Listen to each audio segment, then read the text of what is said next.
Broadcasting live from atop the Rocky Mountains, the crossroads of the West. You are listening to the Liberty Roundtable Radio Talk Show. All right. Happy to have you along, my fellow Americans. Sam Bushman live on your TV and radio. Yes, indeed. We'll talk to Dr. Scott Bradley in just a second. But first, the Super Bowl halftime show sparked outrage because it was a Spanish-heavy set. Bad Bunny only spoke one sentence in English, leaves the majority of the American people out of the lyrics. They couldn't understand what was going on. You say, oh, Sam, don't worry, 13 to 14% of Americans speak Spanish. Yeah, but most of them not fluent enough to follow the rapid Spanish lyrics, ladies and gentlemen. Yet at Super Bowl, whatever they call that thing, 60, Bad Bunny's halftime show was basically Spanish. That's it. But then the alternative, the All-American halftime show, was put together by Turning Point USA, Kid Rock, other acts, very good show. They say over 6.1 million, some are saying up to 7 million concurrent viewers. Now, I don't know what a concurrent viewer is, because when we watched it, there was 3 of us in the room. So is that 1 or 3 or what? Hard to tell, but there you have it. The battle rages on between this. And when 6.1 to 7 million people literally switch channels in the middle of the Super Bowl to watch the American halftime show, that is a statement that cannot be ignored.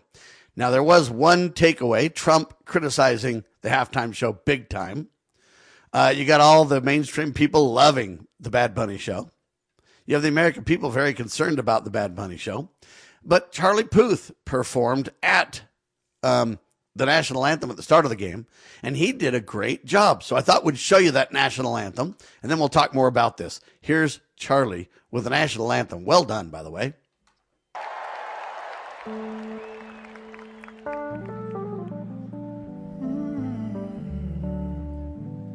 Oh, say, can you see by the dawn's early light what so rolling real at the twilight's last gleaming, whose broad stripes and bright stars through the perilous fight, o'er the ramparts we watched were so gallantly streaming, and the rockets rang back, the bombs bursting in air, came through the night, that our flag was still there. Oh, say, does that star-spangled banner yet wave o'er the land of the free and the home of the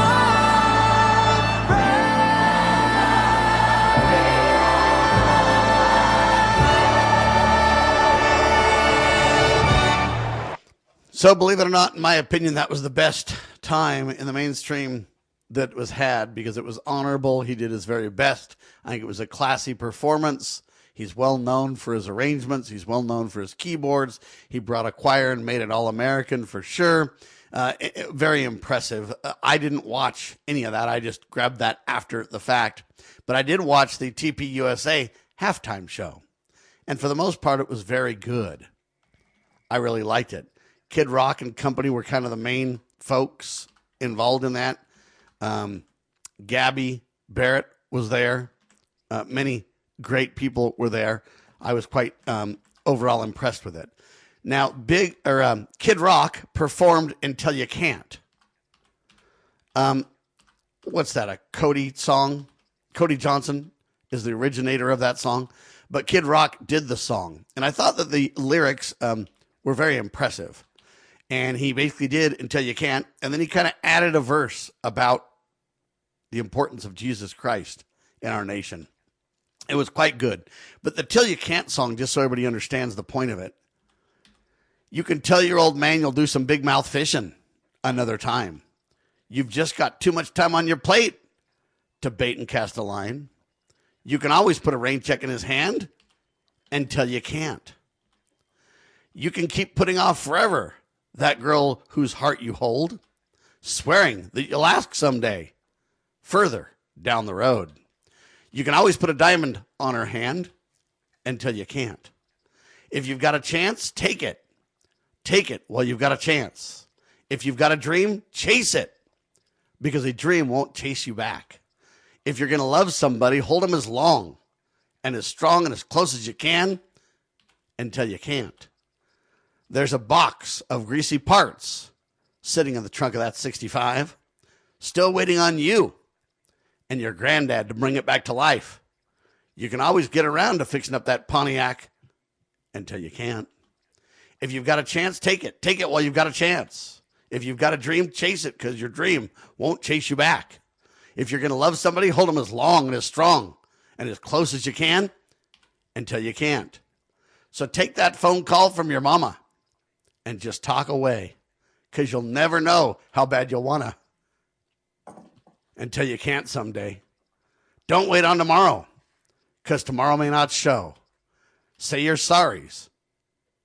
I love yous, because, man, you never know. If you've got a chance, take it. Take it while you've got a chance.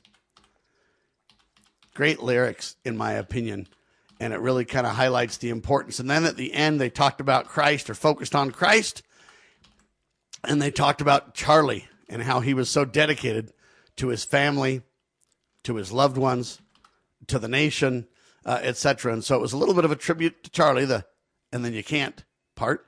But it really highlighted their family and Turning Point USA. But most importantly, it was an all-American halftime show in English, and it really focused on God, family, and country in a pretty dang good way. Now, again, I repeat, I'm not really a fan of doing any of this on Sunday. But I will say, Dr. Bradley, welcome to the show. This is showing the real divide that's happening in America, sir. That's for sure. Well, it's really quite unfortunate that every single aspect,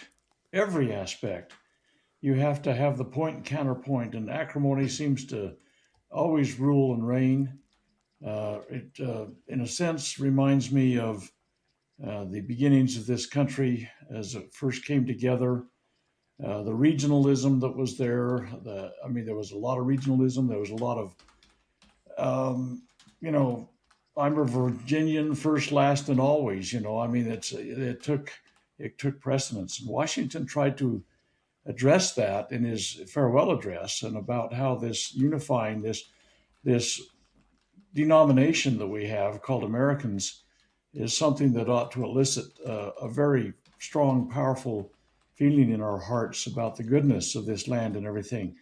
Again, the communist motif has always been divide and conquer. It's acrimonious. It's a conflict-based program that ultimately is supposed to destabilize society to the point that they can replace what our nation really is with their disaster. So, whether it's people looking for a con, or whether it's people looking for race or religion or economics or, just about every single thing is a fracture point. And I feel like it's just absolutely asinine. You're right. In the past, though, we wouldn't have had 6+ million people or million streams. That represents a lot more people than that, by the way. Fox reported 7 million, so we're still working on the numbers, and the numbers are still growing because people can watch the halftime show after the fact as well. But I have never seen, a 7 million group literally change the channel and support an America First idea, a God, family, country kind of a presentation. that really shows, though, that Americans are starting to wake up and stand up in a pretty meaningful way, Doctor. It's not exactly the stand up I'd rather have people stand up in other ways, like not watching any of it on Sunday. But at the same time, it's a pretty bold statement at this point. Well, it truly is. But I do, again, I find it, it's almost everything feeding the same acrimony. I just am astounded. I personally haven't watched an NFL game since all that Bravo Sierra that went on here a few years ago about Kaepernick and everybody standing up, kneeling down, Yeah, taking a knee and all that garbage, right? Say again? Taking a knee. Yeah, well, I haven't watched a single NFL. I refuse that these spoiled brats All right. are running around there making multi-million dollars. You're watching Liberty Roundtable Live. You know where the solution can be found, Mr. President? In churches, in wedding chapels, in maternity wards across the country and around the world. More babies will mean forward-looking adults, the sort we need to tackle long-term, large-scale problems. American babies in particular are likely going to be wealthier, better educated, and more conservation-minded than children raised in still industrializing countries. As economist Tyler Cowen recently wrote, quote, "By having more children, you're making your nation more populous, thus boosting its capacity to solve climate change. The planet does not need for us to think globally and act locally so much as it needs us to think family and act personally. The solution to so many of our problems, at all times and in all places, is to fall in love, get married, and have some kids." As you are aware, America is divided over every fault line possible. This is intentionally fostered by those who do not love God, family, or country. We believe a peaceful future as a free people absolutely depends on civility. Clarion Call for Civility is looking for funding and volunteers at every level to make our hopes and efforts a reality. Please donate, sign our pledge, and help us in our sacred cause. Please visit callforcivility.com for more details. Callforcivility.com. Bypass the mainstream narrative with Liberty News Radio at libertynewsradio.com. Engage with charismatic hosts live or on demand. We cover the crucial news focused on God, family, and country. News that other networks simply refuse to use. Think of LNR's hard-hitting news and podcasts at your fingertips, anytime, anywhere. Join us at libertynewsradio.com. Empower your day with the truth, because the truth will set you free. libertynewsradio.com. So Dr. Bradley is spot on over at freedomsrisingsun.com and riding shotgun with me today. He's spot on when he says, hey, it's the Hegelian dialectic at work. You know, they're all pushing for the same cause. In many, many ways, that's an element of truth, because the communists love to divide and conquer, and they love to give you choice A and choice B. Neither of them really is the choice that we ought to choose or want to be choosing. I agree with that general point. However, I do want to try to look in the good for things. The fact is that there's outrage because the Super Bowl halftime show was done in Spanish, and basically 90% of the American people just simply can't follow. I mean, it'd be like going to France and saying we're going to demand an English whatever to their, I mean, it's insane, folks. That's really the problem. It doesn't mean we hate people who speak Spanish. It doesn't mean we hate people that are of Latino descent. It's nothing like that. It's just simply, I don't want to watch a halftime show when I can't understand a word that's being said. Just not interested. So 6+ million people, many people say up to 7 million people, or 7 million connections, I should say, connected to this halftime Super Bowl of TP USA. And it was a very good halftime show, I thought, for the most part. Very American, God, family, country. Charlie Puth was the exception for the Super Bowl. He did a good job, at least I thought. What do you think of his rendition of the national anthem, Doctor? Oh, I thought, I just heard it as you played it at the beginning of the program, and I thought his arrangement and his delivery, and it was underscored with reverence, I think, is kind of how I would say. 100%. And so, I think he made a point that I don't want to oversing it. It's not about me, it's about the country. But yet it was a little jazzy, a little different. People are putting their own spin on it. Whitney Houston did. And he did, and several good renditions of the national anthem recently. Anyway, I'm just trying to look in the good of it and say the national anthem was the rock star of the Super Bowl. No doubt, Charlie did a fantastic job. And then the alternative show, in my opinion, really said that Americans do care about another solution. When you think about it, they say, oh, will 100 million watch the Super Bowl? Yeah, by force. When I say by force, you could turn it off. But a lot of people have traditions around the Super Bowl. And, when that's just the default, there's so many more people watching. But 6 to 7 million concurrent connections switching blatantly to something else. I didn't switch to something else because I never turned on the Super Bowl in the first place. I just turned on the halftime show. And I normally don't even watch that kind of stuff on Sunday, but I wanted to at least kind of understand the dynamic of what's happening in America. And so there you have it. Just thought I'd spend a little bit of time giving somebody or some people kind of some of the coverage that kind of went on. Meanwhile, Coca-Cola is going to discontinue their Minute Maid frozen juice concentrate in the U.S. and Canada. Yeah, it's not going to be in the freezer aisle anymore. They're exiting the frozen can segment. They say they want to focus on consumer preferences, which is other drinks. Minute Maid frozen concentrate, orange juice, lemonade, limeade. It'll be phased out in the first quarter of 2026. Minute Maid was first introduced in 1946. Tropicana, of course, will continue to offer concentrates for now. There you go. No more orange juice for you in the frozen aisle, Doctor. Well, I quit drinking that a long time ago too. And you might say, what the heck do you do with your life? I mean, but you know what? I think that's laced with such an incredible dose of sugar.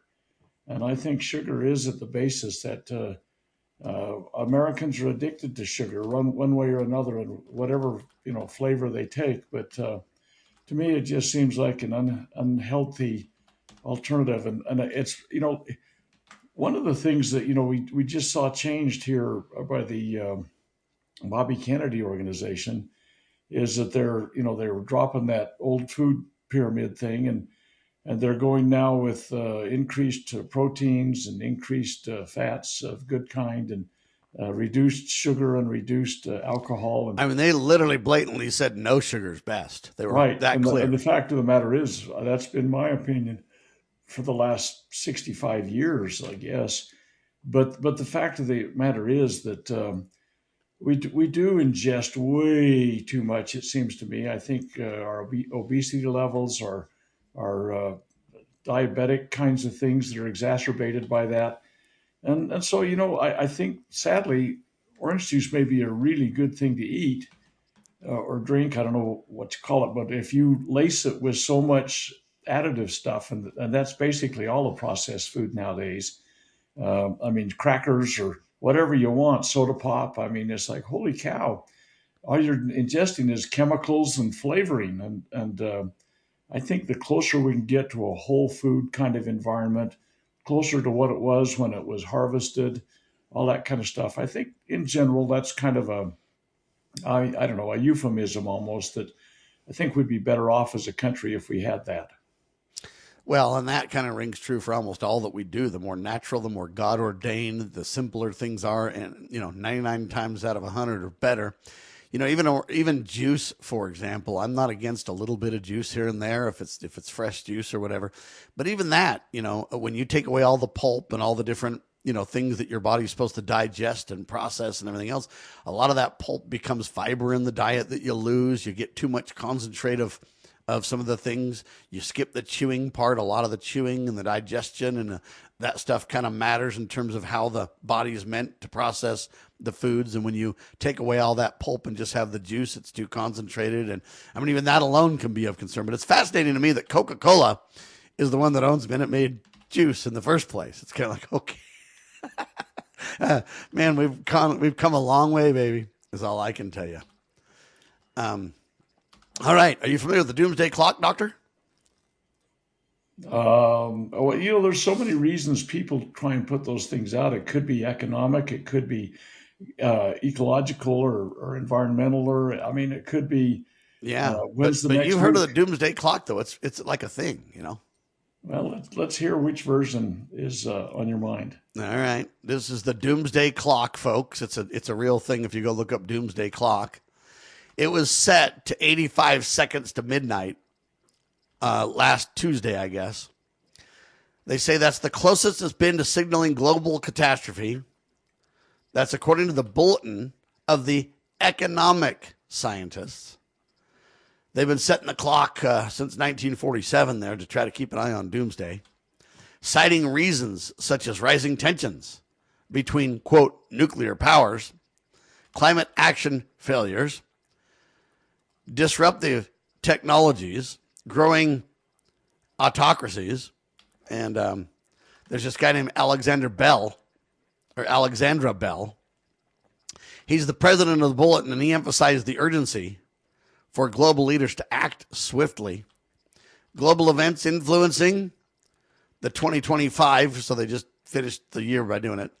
They say relate to this: the ongoing Russia-Ukraine war, heightened issues in Pakistan tensions, U.S. and Israeli strikes on Iranian nuclear sites, North Korea's nuclear advancements, China's increased nuclear arsenal and the threatening of Taiwan, not to mention the impending expiration of a key U.S.-Russia arms control treaty.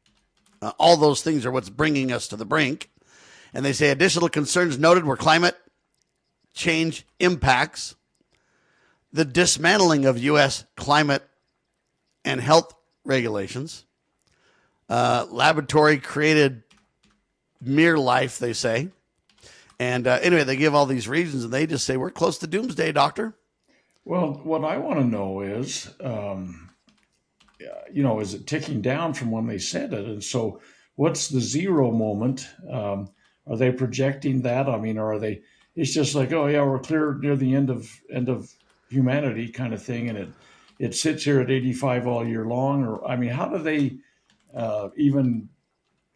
all it is sounds like it's a bunch of hyperbole. But no, sir, what you're supposed to do is panic. You're supposed to realize the climate's melting down, everybody's at war, and it's just time to absolutely freak out and panic. And that's really what their agenda is, doctor. If they can't draw you into a divisive conflict, they want to draw you into a panic scenario, right? I mean, that's what, in my mind, this is about. Here's the deal. Fear is a magnificent motivator. And it's used, in war, it's used in pandemics. It's used, to sell stocks and bonds, or to get people to hunker down and bunker up. I mean,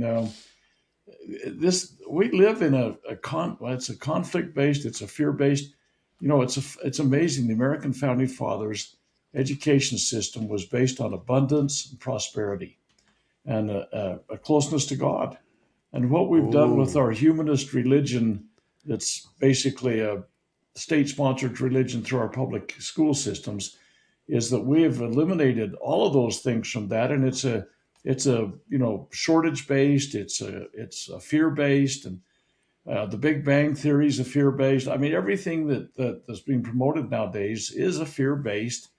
It's all ended awful, we're all going to die kind of thing, instead of this abundance that the founding fathers thought about. We can do it.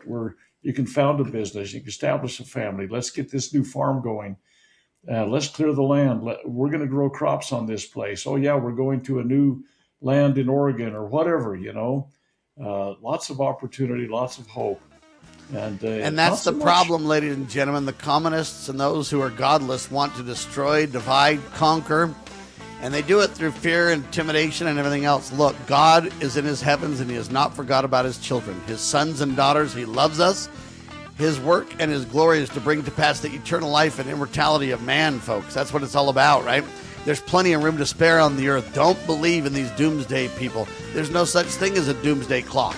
The Savior of us all, even Jesus Christ, will return. And that is the furthest from a doomsday clock you can get. In fact, it's the Savior clock. Jesus Christ is my Savior. He lives, and he will return. And when he does, it'll be a blessed day. In the meantime, it's up to us to repent. And when we do, God promises he will heal our land, and he'll protect us. How do you like that on Liberty Roundtable Live?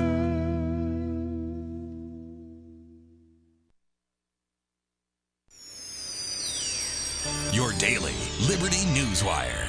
You're listening to Liberty News Radio. Breaking news this hour from Town Hall. I'm Rich Thomason. Been just over a week since Nancy Guthrie was abducted from her Tucson area home, and the search for the 84-year-old goes on. Over the weekend, NBC Today Show co-host Savannah Guthrie made another appeal to the kidnappers for her mother's release. We received your message, and we understand. We beg you now to return our mother to us so that we can celebrate with her. This is the only way we will have peace. This is very valuable to us, and we will pay. We will pay, a reference to the ransom demand purportedly issued by the kidnappers. In Japan, conservative Prime Minister Takeichi's governing party has secured a two-thirds supermajority in the country's parliamentary election. 20 years in prison for a former Hong Kong media tycoon. Fierce critic of communist China, 78-year-old Jimmy Lai, was prosecuted under a Beijing-imposed national security law. The BBC's Danny Vincent is in Hong Kong. He's been held in prison for 5 years already. He's 78 years old. His family say that his mind is strong. He's still very strong. He's a very religious man. He's got a lot of faith. But they say that his body is breaking down. Of course, the authorities say that Jimmy Lai has adequate care. His family and his supporters worry that essentially a 20-year sentence is effectively a life sentence for Jimmy. The Seattle Seahawks, Super Bowl champions for the second time in the franchise history, 29-13 win over the New England Patriots in Sunday's Super Bowl 60. President Trump did not think much of the Spanish-language halftime show led by a Puerto Rican rapper. Mr. Trump says it was, in his opinion, terrible. On Wall Street, the Dow is down 145, NASDAQ 37 points higher. More on these stories at townhall.com. Hi, it's Mike Gallagher. A lot of us are thinking about taxes, home projects we've been putting off, ways to get ahead financially in 2026. Now's the perfect time to talk to my friends at Fellowship Home Loans. If you want to lower your mortgage payment, they can help you refinance. If you need access to cash for home improvements or to wipe out high-interest debt, their fixed-rate line of credit is one of the best tools out there. Fast approval, predictable rate, and flexibility to use your home's equity wisely. Remember, many people still qualify to skip their next 2 mortgage payments. Imagine starting big projects or paying down debt with 2 months of breathing room. My family and I have used Fellowship personally. I trust these guys. Take control of 2026. Go to fellowshiphomeloans.com/Mike G. fellowshiphomeloans.com/Mike G. fellowshiphomeloans.com/Mike G. or call 800-510-MIKE. That's 800-510-6453. Fellowship Home Loans, mortgage lending by the book. Nationwide Mortgage Bankers, DBA Fellowship Home Loans, Equal Housing Lender, NMLS number 819382. Introducing Managed IT Services from NPI. We offer top-notch data backup and recovery, email spam protection, and network security tailored to your needs and budget. With 20-plus years of experience in the medical field, our HIPAA-certified consultants know what it takes to protect sensitive information. Don't settle for less. Give us a call at 801-706-6980 and experience the difference with Managed IT Services. Remember, your IT support should be fast, efficient, and reliable. Introducing PrepStartsNow.com, your ultimate guide to readiness and peace of mind. We offer practical preparedness tools, training, and education to take your family's household readiness to the next level. Browse the prep shop for essential products, check out our planning guides, and stay informed with our prep blog. Visit PrepStartsNow.com and subscribe to our emails for exclusive offers, new products, and future events. Remember, preparedness begins with PrepStartsNow.com. The Foundation for Moral Law is a nonprofit legal foundation committed to protecting our unalienable right to publicly acknowledge God. The Foundation for Moral Law exists to restore the knowledge of God in law and government and to acknowledge and defend the truth that man is endowed with rights not by our fellow man, but by God. The Foundation maintains a twofold focus. First, litigation within state and federal courts.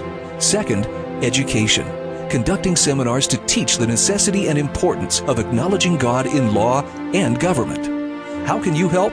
Please make a tax-deductible contribution, allowing Foundation attorneys to continue the fight. You may also purchase various Foundation products as well at morallaw.org. Located in Montgomery, Alabama, the Foundation for Moral Law is a nonprofit, tax-exempt 501c3 founded by Judge Roy Moore. Please partner with us to achieve this important mission. morallaw.org.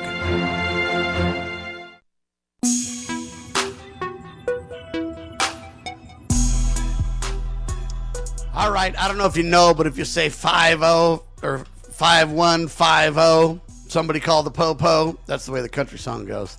But a 5150 usually means somebody's crazy and they need to start a psychiatric evaluation, eventually lock up for mental illness or whatever else. And the reason that I bring that up is because this next group is kind of taking it backwards. This is 5051, not 5150, right? But 5051, just so you know, is a movement. And they have announced now the launch of a website aimed at identifying hotels that may be accommodating ICE agents. And so in a post on Threads dated January 31st, 2026, I guess they're basically putting together this website and promoting this. This group is organizer of the 2025 No Kings protest. They plan for the website to help ensure that ICE agents do not feel comfortable by listing hotels and promoting business pledges against serving them at all. The website offers tactics such as contacting hotels, making and then canceling reservations, and organizing massive noise protests. The map details hotel ICE sightings with entries, including, and then they say one in Colorado. They also link to what's called a shutdown ICE toolkit, urging preparations for a general strike, and suggests starting a community fundraiser to support participants' expenses. Recent reports indicate that there's an increase in acceptance of militant-type behavior on both sides.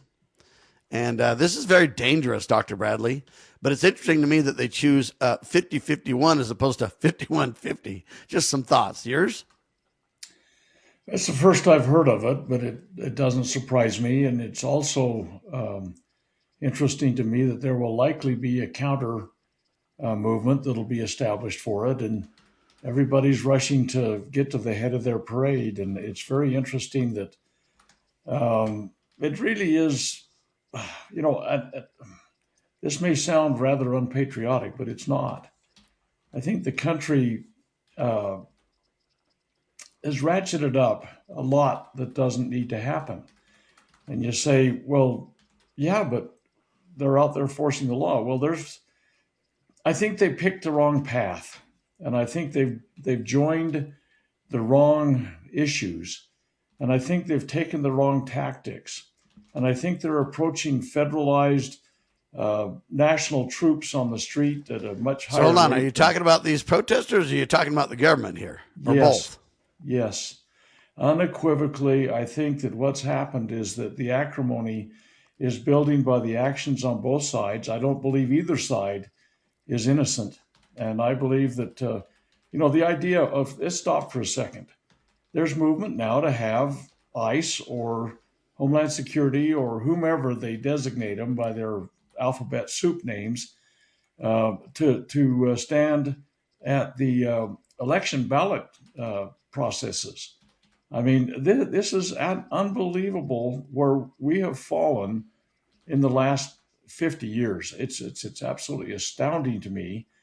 And to say we're going to have nationalized troops somewhere in this country, everywhere they want to put them, it just is absolutely amazing that it can't be happening in any other way but by choice. And I think the administration's choices have been horrid in many instances. And certainly the opposition is taking full advantage of that and ramping and amping up their noise to the point that, we've got Americans killing Americans on our own streets. You got that right. They say that recent reports indicate an increase in acceptance of militant behaviors among the anti-ICE, they call them protesters, I would say rioters. They say with an anarchist manifesto advocating for the, quote, complete annihilation of political opponents. And that's the part I'm having a problem with. I agree the government's out of line too, but I would say when you create an anarchist type manifesto to where you're basically saying, hey, let's completely annihilate people who oppose us or whatever. At some point, both sides are getting absolutely crazy. And sadly, I'm predicting it's going to do nothing but increase as warmer months start to happen, Doctor. Well, that's the thing, is that they were already an anarchist kind of approach, Antifa. Sure. Pick your poison. And the fact of the matter is that it really is kind of an in-your-face. Diplomacy, I don't think this generation has heard the word. And I don't think the statesman-like conduct. I think that there's people that are marching inextricably towards a civil war if they can get it to happen. And that just always goes bad. Civil war is the worst kind of thing. We got brother against brother, father against son. This kind of thing divides a nation so deeply. We haven't recovered from the so-called Civil War of the American period because of the idiots that were running things. And there were idiots. I'm talking everyone from Lincoln on down. I mean, there were firebrands everywhere, and there was hate filled and this and that and the other. The depredations on this nation that were, it didn't stop in 1865. It continued for another 12, 13 years. And the tyranny that came out of the U.S. Congress, they were truly tyrants in office that were the radical Republicans that were doing things that you say, wait a minute, absence of malice? What are you talking about? The country was steeped in malice. And I shudder to think that the current administration and the current anarchists are attempting to drive the whole nation to that. And I think we're better than that. And I can't believe that you say, oh, I'm for the blue. Well, yeah, but they're normally in cami and green and all that kind of stuff now. They got body armor on. We're all armed with M16s and SIGs, and we've got rocket, at least grenade launchers. We've got, it's like, come on. And the other side is responding. It's force begets force. It really, truly does. And I thought that Tom Homan was going to dial it back a little bit, but it doesn't sound like it. It sounds like we're talking like, Trump's efforts to nationalize, if you will. We talked about this. To nationalize the election process. And at every step, it's an escalation. And it just is appalling to me that nobody seems to be an adult in the room. Except for Sam Bushman. He's kind of breaking it down in meaningful, productive ways. And Dr. Bradley is, and there's some of us out here trying to do good. Democrats, they say nationwide, are implementing what they call sanctuary policies and hindering, the enforcement of census, etc. They're basically saying that they say this: the battle of the census is before us, and it's going to change the number of seats in Congress. So Trump's trying to get all these people out of the country so that seats can go to the Republicans. The Democrats are trying to keep these people in the country so they can let illegals vote. And then the support will be for the Democrats. That's really what this battle is about. The census coming up, and then the results that will be based on what is done before then. That's why Trump's huge push to have these illegals leave the country. They say a 2030 apportionment forecast based on 2025 Census Bureau populations. I guess California would lose 4 seats. New York would lose 2 seats, while Texas and Florida could gain 4 seats each, they say.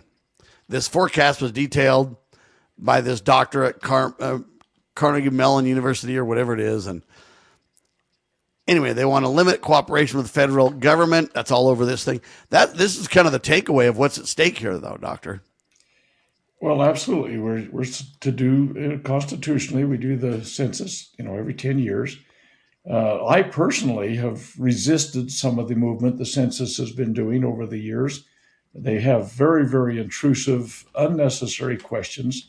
It's they're basically socially driven with an agenda. Is what they've been using these things. And I've gone the rounds with the Census Bureau personally because of their You don't want to answer their questions about sex in your home and stuff, Doctor? Come on. Yeah, there's just an absolutely absurd set of questions coming. But the idea of establishing a representation in our national legislature, it's critical to have that done.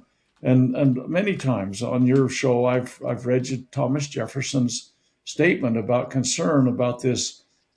These people that are coming in that are going to, I'll use the last, I looked it up while you were making your statement then, how these people will come, wish that with their language that they will transmit to their children in proportion to their numbers. They will share with us the legislation. They will infuse into it their spirit, warp and bias its direction, and render it a heterogeneous, incoherent, distracted mass. And other than that, it's not so bad. No. All right, we'll tell you more about the 2030 apportionment forecast in seconds. You're watching Liberty Roundtable Live. Former Sheriff Richard Mack recounts in his book The Proper Role of Law Enforcement how he came to realize while working as a beat cop how wrong the all-too-common orientation of police officers is when they think of their job as being to write tickets and arrest people. Richard Mack tells of his personal transformation from by-the-number cop to Constitution-conscious defender of citizen safety and freedoms. Learn what it really means to serve and protect. Purchase your copy at cspoa.org. That's cspoa.org. Get ready to be part of something incredible. We're breaking barriers and delivering the powerful stories that mainstream media won't touch. Your support is what fuels our mission to revolutionize journalism and bring you the truth. Join our passionate community of changemakers by donating at libertynewsradio.com today. Together, we're creating the future of news.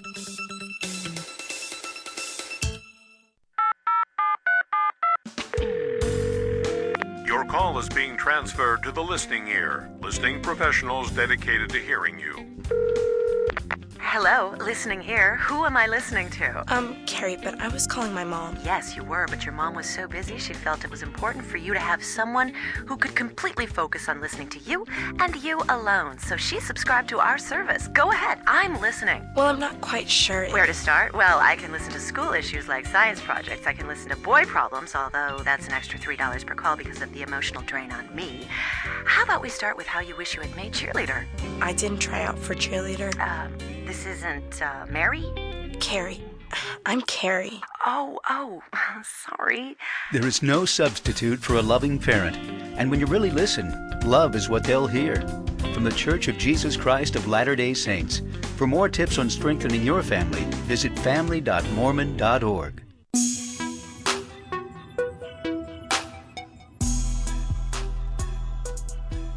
Based on the census, we're going to decide how many congressional critters each state gets, and it's changing rapidly. Immigration at the center of it all.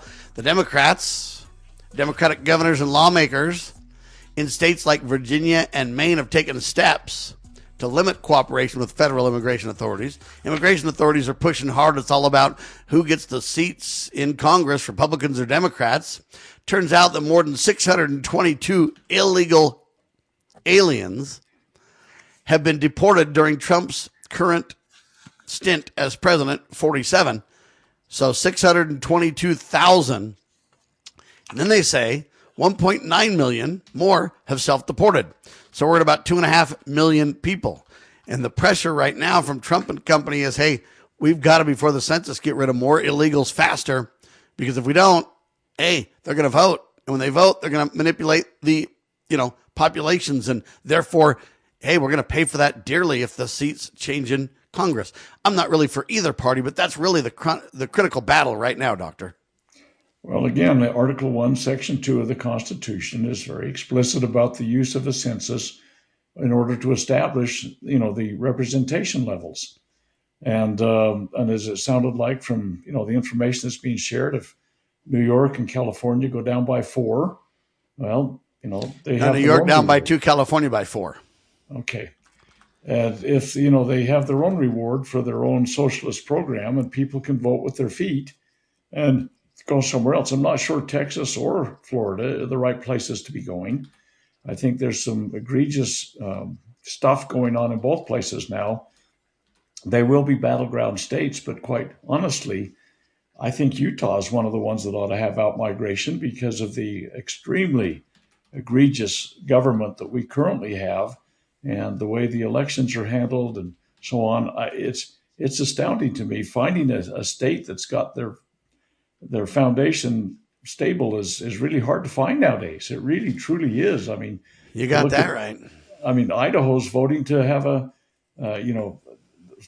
take actions that'll lead to a constitutional convention right as we speak. I mean, today they're talking about it. So it's really amazing to me. And we, the people, really need to start, pulling our head out and start recognizing the baseline has been strayed so far from that I don't recognize this nation from what it was 50 years ago. It's astounding.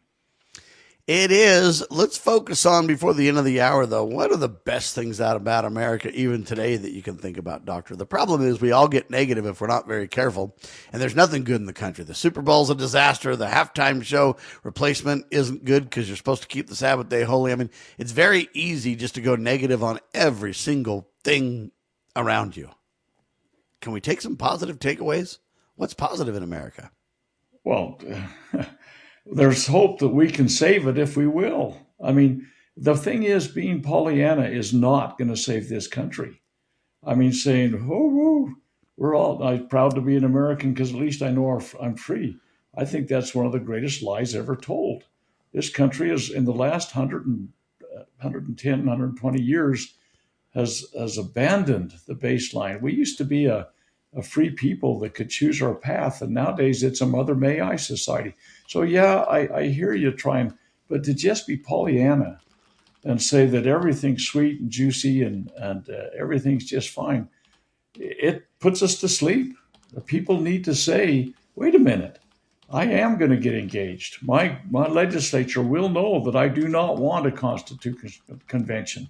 They will know that they have overstepped their bounds when their taxes have become far more, which they are, than what the American founding fathers ever suffered under. I mean, they went to blood over stuff that's going on in this nation right now. So, yeah, I agree with you. We need to spend some time looking for positive things. But to just brush everything under the carpet and say, you know what? It'll be great. Don't worry about it. Go back and watch your Super Bowl game again today because you need to watch the instant replays that they did. I mean, I'll be the first to agree we can't just have a Pollyanna approach and just act like, hey, it's the Lego movie, that everything is awesome. That doesn't work. I agree with that 100%. And I think Trump's explanations of everything he does is incredible, out of this world, best you ever had, 30 out of 10. It's so good kind of idea is certainly a problem. And Pollyanna ideas are not helpful in my mind. However, I think that we have, at least in my mind, a lot more religious people in this country than we realize. And although they're not doing perfect, they need to stand up a lot taller when it comes to the Constitution. They need to make a difference. I mean, we had 400 plus people at a peaceful church, literally doubling down and protecting the office of sheriff in the state of Washington just recently. We've got the halftime show. That's the first time an alternative halftime show has ever been put on. And it was not full of satanic worship and occult imagery and everything else like a lot of the current stuff is. At least it was done in English. At least it was pushed back. So anyway, I'm just saying Turning Point USA is far from perfect. But again, they've got a lot of patriots. When I went to their event, I heard more about God in their events than almost any other patriotic event I've ever been to in my life. And so, there's a lot of good. And the question becomes, what good can we advocate for? My book's about to be released. I think that's a positive move. I think there's a lot of good that we don't recognize in people's relationships, in people's service, in neighborhoods. And, you just don't hear about that in the mainstream press, really, is the problem. But there's a lot of good happening too, Doctor.